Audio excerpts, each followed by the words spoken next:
Учебната година за учениците во основно и средно образование ќе трае како што е предвидено, а распустот ќе почне на нова година. Сериозен систем и сериозни институции пристапуваат на донесувањето на сите одлуки врз основа на добиени претходни факти и аргументи.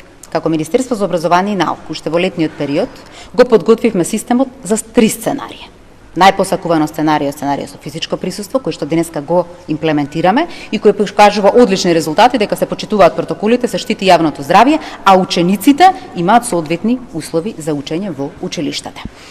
Се направи скрининг од страна на Министерството за здравство кој што покажа дека состојбата е стабилна. За министерката нема основа учебната година да се прекине една недела порано, а учениците да се распуштат. Бројката на нови позитивни случаи или процентот не се зголемува повеќе од 0,3, а во последните недели не е ни повеќе од 0,02%.